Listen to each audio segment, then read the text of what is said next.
for the luncheon. And I'm going to start from what I said there, that the Prime Minister and this administration is very clear that it's really the private sector which has to lead the country. And the role of the government, of all of us, is about to provide the ecosystem. In that context, I do think we have made some good progress in terms of macroeconomic stability. We have the three global rating agencies now well aligned after a hiatus of about 3 years. But more importantly, what it means for everyone in the room there. It's about basic hygiene. And that's what I said at the lunch as well. In terms of lower financing rates, in terms of stable FX reserves, so that the capital, the profit, the dividend repatriations, all of these become non-events. And certainly non-events with respect to the capital account as well. And I mentioned our $500 million repayment of the Eurobond on the 30th of September, because when you have macroeconomic stability, it does become a non-event. There's no drama. It comes, you pay on time, and you move on. Now, on the back of that, I also have to say that there is work cut out for the government with respect to taxation, with respect to energy, and for that, the structural reforms are underway. A number of you are involved in those discussions because the Prime Minister is very clear that everything that we are doing in the government has to be in a consultative process with the private sector. And of course, both of these forums are frequent visitors to the Prime Minister House with respect to providing your views, advice, and thoughts to all of us. Now, while we are, working on this in the context of homegrown economic agenda, I also want to mention here that we are very grateful to Excellency Al-Tawajri and his team, with whom we are now working at a more strategic level. First of all, trying to learn from the Vision 2030 of Kingdom of Saudi Arabia.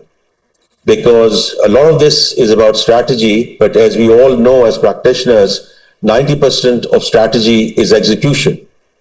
And the way things have been executed in Saudi Arabia, mashallah, all indices are well ahead of where the kingdom needed to be in 2030. So I think we have a lot to learn. We are very grateful to his team, especially with respect to our export-led growth. And I think that is going to be very, very critical. And I'm sure everyone in the room there from PBC and Overseas Chamber would agree that is one of our binding constraints as we grow and move towards sustainable, inclusive growth in the country.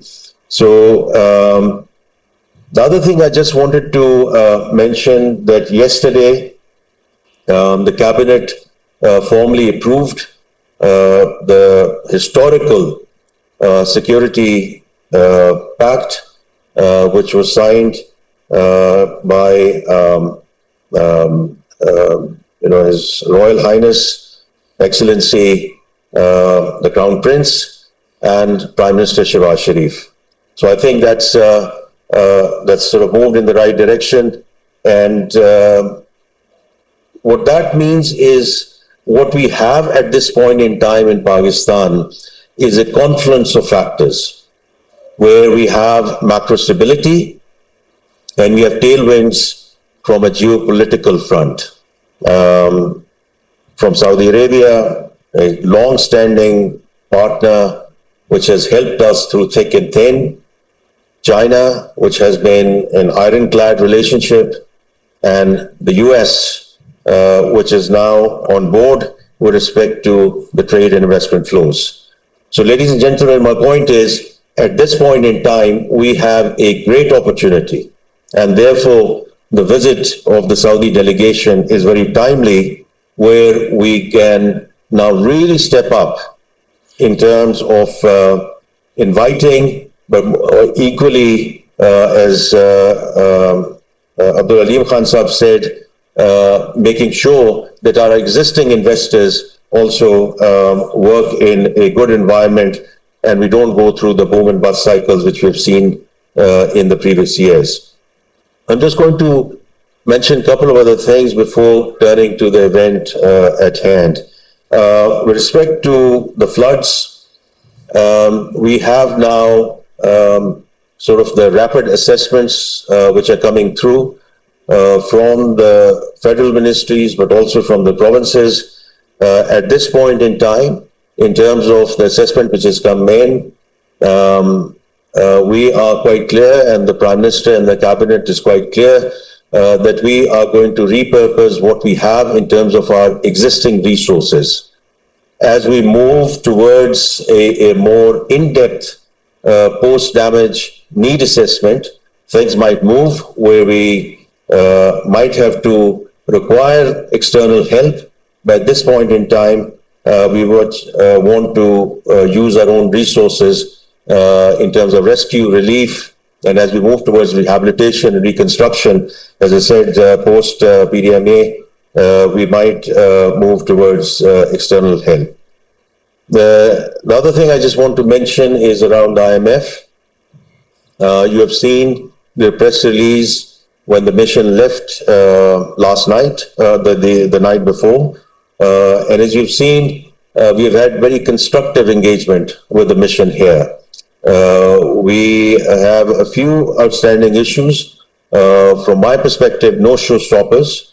So we will continue these discussions virtually tonight into the weekend, and hopefully early week when the Governor, Finance Secretary and myself are in Washington, we hope to get moving with the staff level agreement. Now to the event at hand.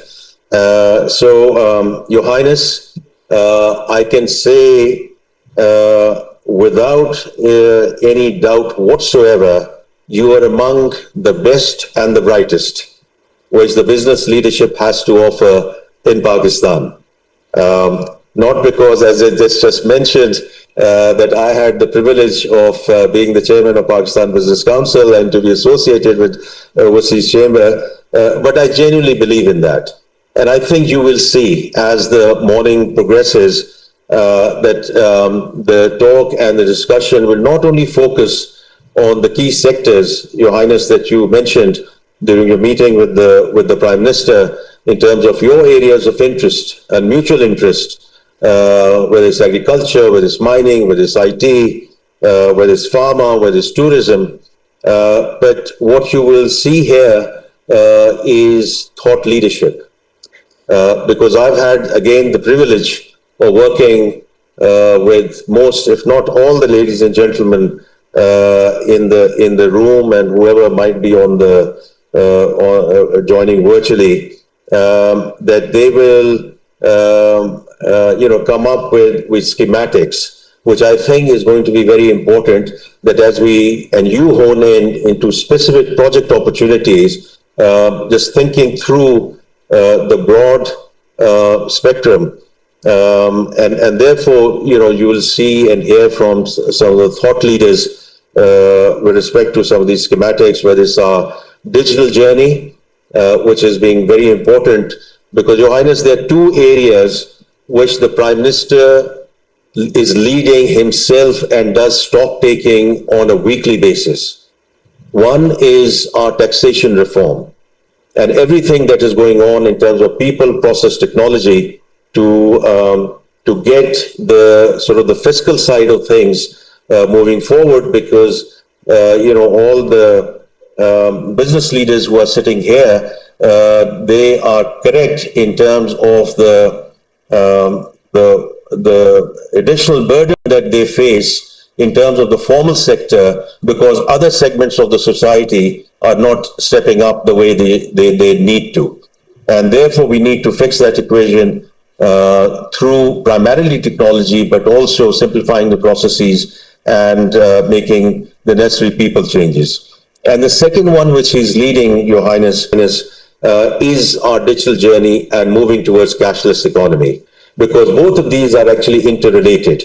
We have an economy which is the size of $411 billion, but to put it in perspective, about 40 to 50% of our economy is still undocumented.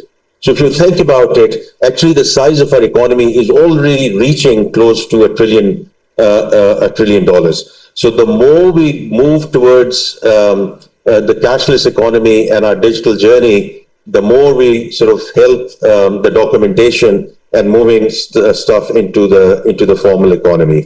So Your Highness and the delegation, I leave it with you and the thought leaders from Overseas Chamber and the Pakistan Business Council. I wish you all well, and Your Highness, safe travels here in Pakistan. I know you're traveling to Lahore later today. I'm sure you will receive fantastic welcome there as well, and look forward to seeing the delegation, inshallah, with the Prime Minister when we are there in Riyadh for the FII. With that, my very best wishes to everyone and for constructive engagement for the rest of the morning. Thank you very much. Planning and development ये खुद से मंसूबे नहीं देता, जिसकी बचत हो या अखराजात हो, ये सिर्फ मॉनिटरिंग करता है, फ्रेमवर्क करता है। महकमाना प्रपोजल्स आती हैं, जो अप्रूव्ड प्रपोजल है उसे पीएसडीपी का हिस्सा बनाया जाता है और फिर उसकी मॉनिटरिंग हम करते हैं, एग्जीक्यूट हम नहीं करते। अगर रफीउल्लाह साहब को स्पेसिफिक कोई चीज़ पूछना चाहते हैं तो मैं बिल्कुल हाज़िर हूँ। जी, इस पे कोई सप्लीमेंट्री नहीं है। सैयद तारिक हुसैन साहब, नेक्स्ट क्वेश्चन। नहीं, वो हो गई ना बात, आपने क्वेश्चन ही नहीं कहा, आपने कुछ